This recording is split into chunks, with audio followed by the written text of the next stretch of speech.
লেবু এবং কচুর শাক খেলে কি হয় জানলে আপনি অবাক হয়ে যাবেন। আমার প্রিয় ভাইয়ের, আমার প্রিয় মা বোনেরা, আল্লাহ রব্বুল ইজ্জত আল জালাল পবিত্র কোরআনটাকে আল্লাহ পাক আমাদের জন্য শিফা স্বরূপ আল্লাহ পাক নাজিল করেছেন, রহমত আল্লাহ দিয়ে দিয়েছেন।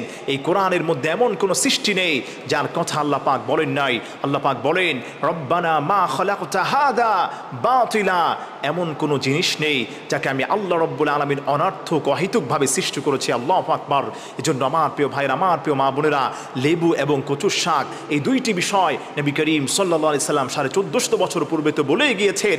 বর্তমান মেডিকেল সায়েন্স ব্যাখ্যা করেছেন, তারা এটাকে অ্যানালাইসিস করে বের করেছে, কেউ যদি লেবু বেশি বেশি খেতে পারে এবং কচুর শাক যদি বেশি বেশি খেতে পারে, তাদের শরীরের মধ্যে আল্লাহ পাক এত বেশি বরকত দান করবেন, আপনি অবাক হয়ে যাবেন। এক নম্বর যে ফায়দা আপনার হয়ে যাবে, বেশি বেশি লেবু খাওয়ার কারণে এবং বেশি বেশি কচুর শাক খাওয়ার কারণে আল্লাহ পাক রব্বুল আলামিন আপনার শরীরের মধ্যে ভিটামিন সি, যেটা অত্যন্ত কার্যকরী একটা মানুষের শরীরের মধ্যে, বর্তমান মেডিকেল সায়েন্স বলছে আপনার শরীরের মধ্যে ভিটামিন সি আল্লাহ পাক বৃদ্ধি করে দিবেন, অনেক বেশি আল্লাহ পাক ভিটামিন সি আপনাকে দান করবেন।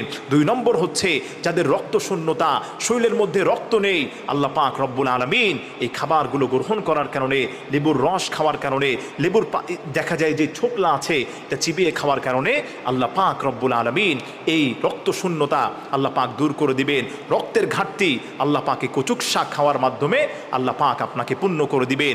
এরপরে আল্লাহ রব্বুল ইজ্জত আল জালাল আপনার শরীরের মধ্যে, রক্তের মধ্যে যদি কোনো ঝামেলা থাকে, রক্তের মধ্যে যদি কোনো দোষণীয় কিছু থাকে, আল্লাহ পাক ওই রক্তের চলাচলকে স্বাভাবিক করে দিবেন এবং আল্লাহ রব্বুল ইজ্জত আল জালাল আপনার শরীরটাকে সুস্থ রাখবেন। এবং হজমের মধ্যে যদি কোনো আপনার সমস্যা থাকে, আল্লাহ পাক সমস্যা দূর করে দিবেন। খাবার রুচি কম আপনার, আল্লাহ পাক রুচি বৃদ্ধি করে দিবেন।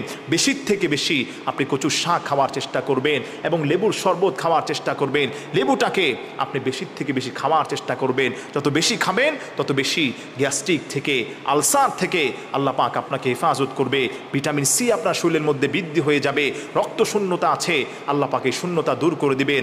এরপরে বলা হয়েছে যারা প্রেগনেন্ট হয়, যে সমস্ত মহিলা, ওই সমস্ত মায়া বোনেরা যদি নিয়মিত কচুর শাক খেতে পারে, তাদের শরীরের মধ্যে ভিটামিন সি বেড়ে যাবে, রক্ত শূন্যতা আল্লাহ পাক দূর করে দিবেন, রক্তর চলাচল আল্লাহ পাক স্বাভাবিক করে দিবেন।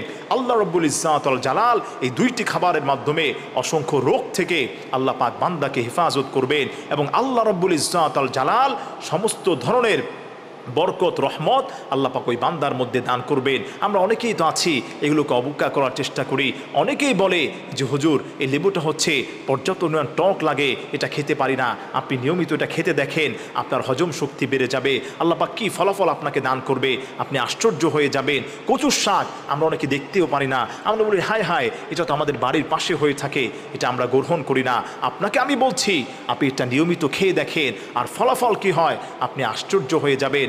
ডাক্তারের কাছে গেলেই তো আপনাকে বড় বড় দেখা যায় ওষুধের লিস্ট আপনাকে ধরিয়ে দেয়। আপনি ঘরে বসেই আল্লাহর এই সৃষ্টি থেকে আপনি আরোগ্য নেওয়ার চেষ্টা করেন, নিয়মিত খাওয়ার চেষ্টা করেন।